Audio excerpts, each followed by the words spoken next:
Noticias de última hora, preste mucha atención. Daniel Noboa viaja a Miami por el nacimiento de su hijo Furio. Su hijo nació este martes en un hospital de Estados Unidos. A través del decreto 117 el presidente Daniel Noboa confirmó su salida del país hacia Miami, esto tras darse a conocer el nacimiento de su segundo hijo con Lavinia Balbonesi, aunque es el tercero del mandatario. El mandatario declaró en comisión de servicios a la comitiva de apoyo que estará conformada por su jefe de seguridad. La fecha de la comisión es desde el 16 al 18 de enero. Los costos y viáticos serán financiados por el presupuesto de la institución a la que pertenece el integrante de la comitiva. La noticia del nacimiento del hijo del mandatario y la primera dama trascendió en redes sociales, donde la usuaria @alegrias50 compartió en exclusiva la foto de los primeros minutos de vida del pequeño bebé presidencial desde la plataforma X, Twitter. Balbonesi había adelantado días atrás, desde su perfil de Instagram, que su embarazo se había visto complicado por problemas de gastroenteritis. El 3 de enero escribió que desde el 29 de diciembre había tenido malestares. Además reveló que a las 32 semanas, en ese entonces, pareciera que el niño nacería antes, por la situación de la placenta, y ya empezamos con las inyecciones para que los pulmones se maduren si le toca nacer prematuro. Nació Furio Noboa Balbonesi, el hijo menor del presidente de Ecuador, Daniel Noboa. El pequeño es el segundo varoncito que engendró con la influencer Lavinia Balbonesi. Este 16 de enero marca una nueva fecha especial para la pareja conformada por el presidente del Ecuador, Daniel Noboa, y la primera dama, Lavinia Balbonesi. Los esposos acaban de dar la bienvenida a su segundo hijo, un bebé que ya tenía su nombre escogido antes de nacer, Furio Noboa Balbonesi. En más noticias. Indicios de responsabilidad penal por $40 millones ha detectado la Contraloría General del Estado en patrimonios de funcionarios. Mauricio Torres, Contralor, dijo que ha firmado 32 auditorías a patrimonios. Están en camino otras a miembros de Fuerzas Armadas y expresidente Guillermo Lasso.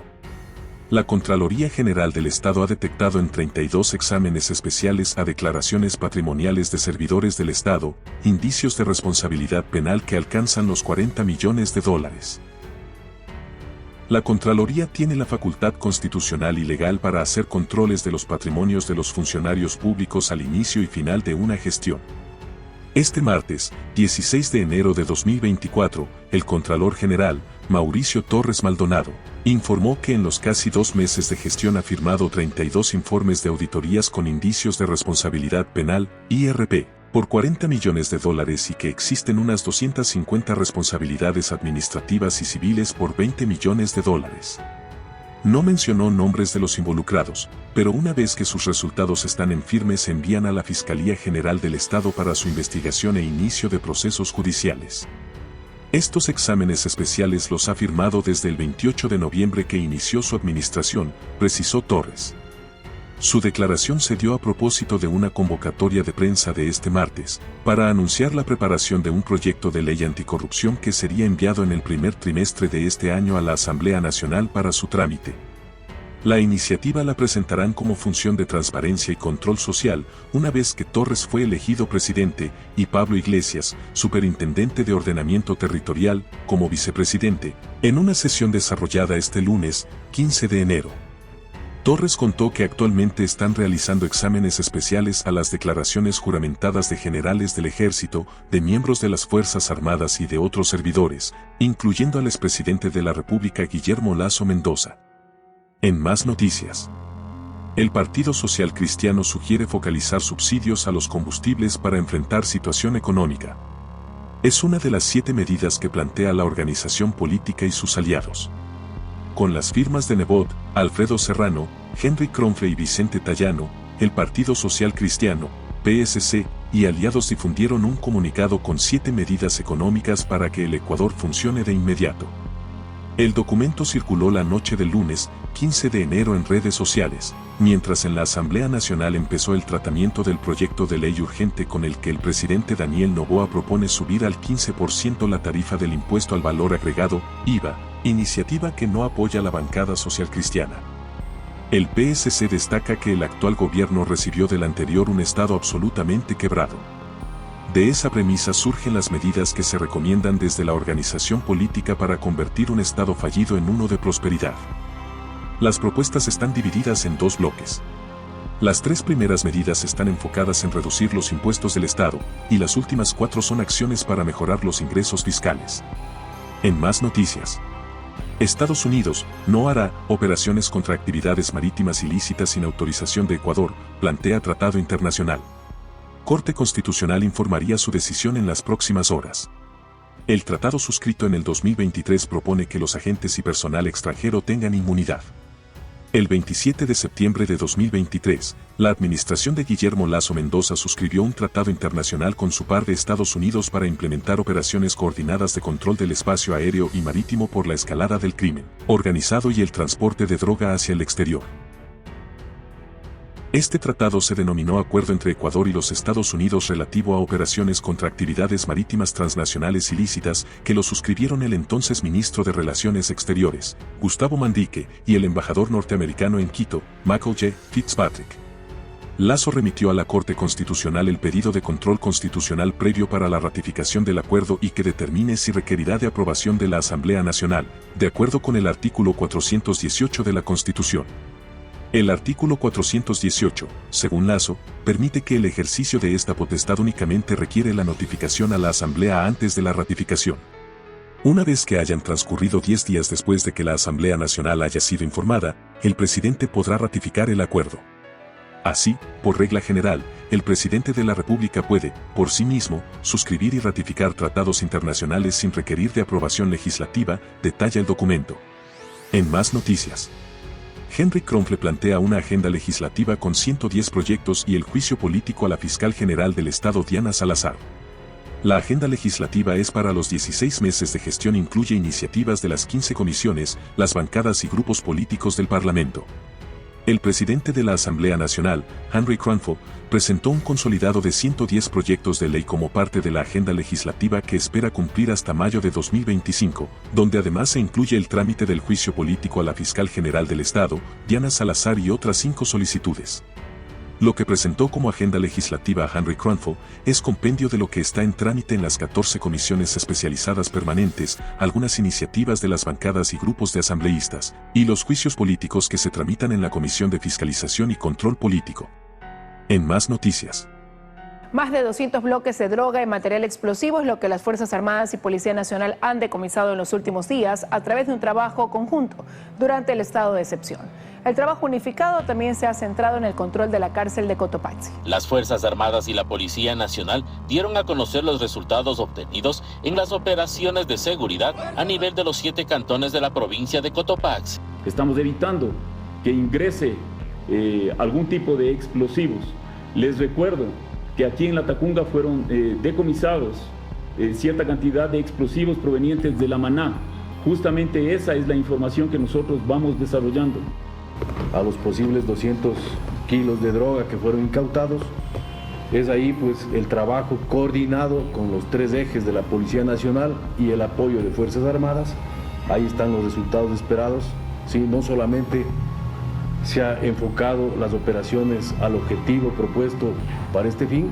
El trabajo ha sido conjunto entre los uniformados, con el único propósito de velar por la seguridad de los ciudadanos y dando cumplimiento a un decreto presidencial. Tenemos 12 ciudadanos posiblemente involucrados en este tema de terrorismo, aprehendidos, así como lo hemos realizado 81 operaciones combinadas y lo vamos a seguir trabajando.